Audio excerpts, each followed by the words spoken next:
तो कोई गांव के विकास का मॉडल बनाया कि ऐसा गांव होना चाहिए। कौन सी रेल बेची है? कौन सी रेल सारी बेचती? कौन सी? एक एक नाम, उसका भी आप विरोध करो ना। बिल्कुल 500 मीटर ये अधूरी जानकारी है। नहीं। हमारे इंटरव्यू में गडकरी ने ये कहा था कि हाईवे के बगल में बड़े बड़े हब बनेंगे कमर्शियल, जिससे किसानों का जो माल है वो हाईवे के कनेक्टिविटी में पास में आए और किसान अपनी कंपनी बनाकर वहां पर अपना गोडाउन बना सकता है। तो क्यों नहीं बनाता? आपकी इस पूरी मांगों में किस गांव विकसित हो, ग्रामीण विकास के मुद्दे क्यों नहीं है? नहीं क्यों नहीं गांव ज्यादा समृद्ध हो? गांव में क्यों नहीं सारा इंफ्रास्ट्रक्चर पहुंचे? और अगर वो पहुंचाना चाह रहे हैं उसके लिए थोड़ा खर्चा ज्यादा करना पड़ेगा, तो आप आपत्ति ले रहे हैं क्योंकि सरकार तो इंफ्रास्ट्रक्चर कर नहीं सकती। मैं अगर वहां लगाने जाता हूं तो आप विरोध करेंगे। कोई विरोध नहीं कर रहा। तो फिर विरोध केवल अडानी और अंबानी का ही क्यों? नहीं, अडानी अंबानी का नहीं है। हमारा ये है कि जो सस्ते में किसान मजबूत कैसे होगा? किसान मजबूत ऐसा होगा जब उसकी फसलें ठीक बिकेगी, जब उसको दूध का रेट ठीक मिलेगा, जब होगा। ये नहीं है कि आप बाहर की कंपनी बुलाकर दूध को पूरा बर्बाद आप करोगे। दूध के किसान को, उसका जो वेजिटेबल्स का किसान है उसको भी लाभकारी, दूध में जो मिलावट हो रही है उसको पकड़ो। हाँ, ये तो मॉनिटरिंग करने की जरूरत है। दूध की पूरी मिलावटिंग कोई कर रहा है तो पकड़ो, उसमें सजा का प्रावधान होना चाहिए। उसके कौन पक्ष में है? जब ही तो दूध के किसानों को भाव नहीं मिल रहा, ये मिलावट होती है, बिल्कुल उसको पकड़ती नहीं। मैंने कहा ना, भाव पे हम आपके साथ हैं, बल्कि मैं ये कहता हूँ कि शुद्ध दूध इस हर बच्चे का अधिकार है और वो अधिकार पूरा होना चाहिए। फ्रूट सब उसका अधिकार है। यहाँ पे वेस्टेज बहुत होती है। तो कोई गांव के विकास का मॉडल बनाया कि ऐसा गांव होना चाहिए। बिल्कुल गांव के विकास का मतलब मेरा कहने का मतलब ये है कि क्यों नहीं आप अभी जो भी चुनाव हो रहे उन राज्यों में जाकर अपना एक घोषणा पत्र देते कि ये हमारी मांग है, जो पार्टी इसमें अपने घोषणा पत्र में इसको जोड़ना चाहे जोड़े। हम तो कह रहे हैं कि घोषणा पत्र सारी पार्टी जावे ना कि हम गांव के विकास करेंगे, हम हॉस्पिटल देंगे, हम सड़कें देंगे, हम स्कूल देंगे, तो बनाए नहीं अपने घोषणा पत्र में डाल दे। लेकिन घोषणा पत्र में कुछ डालते हैं, काम ये कुछ करते हैं। भाई इन्होंने कहा कि हम रेल बेचेंगे, हम ये जो कौन सी रेल बेची है? कौन सी रेल सारी बेच दी? कौन सी? नहीं एक नाम। ये देखिए, किसी को स्टेशन चलाने को कुछ वर्ष देना बेचना नहीं होता। तो लाल किला का क्या हुआ? नहीं, कोई वो थोड़ा बेचा है। क्या करा? अगर इस सरकार ने कोई संपत्ति बेची होती तो आपके पहले मैं खड़ा होता। ये भरोसा है ना आपको? है क्या नहीं भरोसा? अच्छा, भरोसा है कि बैंकिंग नहीं बेच नहीं? इसको मोनेटाइजेशन कहते हैं। इसको अच्छा, कहते हैं कि देखिए अभी यहाँ पर ये जो जगह ये है, अगर कोई ये कहे कि यहाँ पर इतने 250-300 किसान रह रहे हैं, तो ये किसान कुछ खाते हैं, कुछ पीते हैं, इन चीजों का इतना व्यवसाय है, इसलिए इस जगह का साफ सफाई भी आप करो, लाइट भी आप लगाओ और यहाँ दुकान भी आप लगाओ, तो क्या नुकसान है? अभी तो आप तो फिर ये भी कहोगे कि जो एनएच है वो एक कानून ले आए ना कि एनएच के पास में कोई भी अब कॉमर्शियल एक्टिविटी नहीं होगी। क्यों नहीं होगी? ये ले आए ना, क्या नुकसान है? ये कानून ले आए ना ये, तो उसका भी आप विरोध करो ना। 500 मीटर ये अधूरी जानकारी है। नहीं 500 उल्टा हमारे इंटरव्यू में गडकरी ने ये कहा था कि हाईवे के बगल में बड़े बड़े हब बनेंगे कमर्शियल, जिससे किसानों का जो माल है वो हाईवे के कनेक्टिविटी में पास में आए और किसान अपनी कंपनी बनाकर वहां पर अपना गोडाउन बना सकता है। तो क्यों नहीं बनाता? देखिए, मैं महाराष्ट्र से आता हूं, आप जानते हैं हमारे यहाँ पर कोऑपरेटिव मूवमेंट बहुत पुरानी है और वहां पर किसानों के बड़े बड़े गोडाउन है, शुगर मिल किसानों के हैं, सक्सेस चल रहे हैं। तो आप क्यों नहीं चलाते? नहीं, कौन से किसान का शुगर मिल है? महाराष्ट्र में है ना।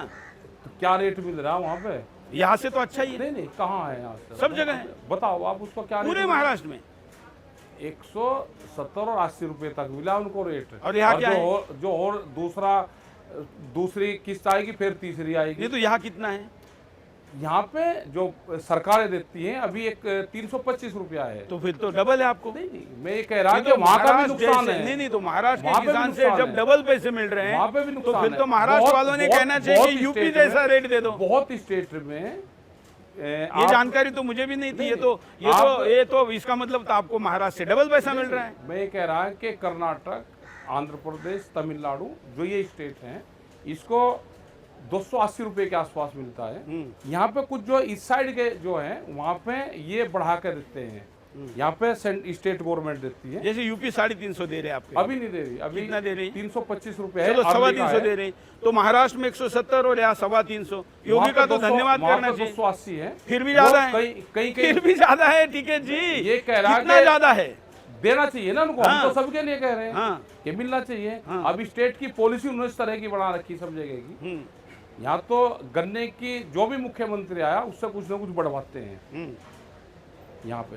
और यहाँ पे जब भी तो हमने कह रहे हैं कि मायावती ने 80 रुपए बढ़ाए अपने कार्यकाल में, अखिलेश यादव ने करीब 40-45 रुपए बढ़ाए, योगी जी अभी 0 पे है, तो इनको भी बढ़ाना चाहिए। दोनों से कमजोर अभी बढ़ेंगे, दोनों से कमजोर बढ़ेंगे। मैं आया हूँ ना, हाँ तो बढ़ाओ।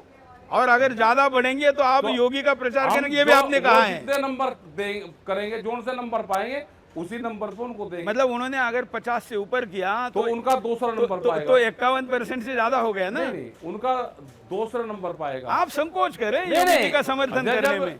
क्या सन्यासी आदमी है। देखिए योगी जी कोई अपने बाल बच्चों के लिए तो हमने तो कहा कि प्रधानमंत्री बने, और क्या सपोर्ट चाहिए। वो कहना भी कोई अलोकतांत्रिक तो नहीं, ऐसा नहीं कई लोगों को बढ़ेंगे लगेगा वे। कि मोदी जी नाराज होंगे या अमित शाह, नहीं, ऐसा कुछ नहीं है। वो तो राजनीति है, ये सब चीजें चलती रहती है। लेकिन आप योगी जी के नाम पर संकोच क्यों? नहीं, ऐसा नहीं, हम तो संकोच कहीं का करेंगे हम। बोलता हमारा जाट भाई तो भगवा कपड़ा देखने के बाद तो एकदम से प्रणाम करता है।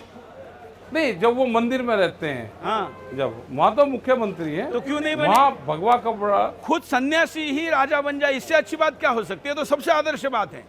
ये हम काम नहीं कर रहे, बढ़ तो रहे वे। हाँ, भाई योगी जी बढ़ तो रहे हैं, लेकिन जो मसले होंगे वे तो समाधान उनको ही करना होगा, मुख्यमंत्री जी को। क्योंकि मैंने तय किया था कि हम एक सीरीज ऑफ इंटरव्यू करेंगे, जिसका ये पहला एपिसोड है। अब हम आपने जो जो बातें उठाई हम सरकार के पास लेके जाएंगे, सरकार का पक्ष आप स्क्रीन पर आंकड़ों में भी चलाएंगे, कुछ वीडियो में भी लाएंगे, और हमारा प्रयास है कि हम एक ऐसी कॉन्फ्रेंस करें जिसमें जैसे आपने कहा कि हम मध्यस्थता करें, तो हम सरकार और आपको एक मंच पे लाके इसका समाधान कर देते हैं। नहीं, कर दो समाधान। हमारे जो मसले हैं करवाओ ना। क्या 10 साल पुराना ट्रैक्टर बंद होना चाहिए देश में? नहीं होना चाहिए। इंजीनियर मैं कह रहा हूँ ना, नहीं होना चाहिए। सरकार ने भी कहा नहीं होना चाहिए, और कर सरकार ने दे। पॉलिसी लाई ना। देखिए ये क्या, ये अफवाहों की बात है। नहीं, अफवाह नहीं। अच्छा, मैं करवाता हूँ, ये ट्रैक्टर है और आप उसको ट्रांसफर करवा दो किसी के नाम, देखो हो जाएगा 10 साल पुराना ट्रैक्टर। देखिए अगर नहीं हो रहा है ना, नहीं तो हो मैं रहा। कह रहा हूँ कानून मैं- बनाएंगे ना। कानून अगर कुछ गलत है, देखिए, लेकिन उसके लिए सब कुछ बंद, ये नहीं होना चाहिए। अच्छा, सरकार मानने की कैसे, वो रास्ता हमको बता दो कि सरकार कौन सी प्यार की भाषा हम सरकार को बतावे कि वो मान जाए। हम प्यार से ही तो बात जैसे कर रहे हैं। जैसे मेरे से करे ऐसी बात ऐसे ही करिए तो ना। करते हैं। आप तो सरकार के सामने आपने एकदम मैट जाते देखा ये जो कैसे दीवार उन्होंने बना दी, कटीले तारों की दीवार है, हैं। वो भी देख दो एक बार जरा।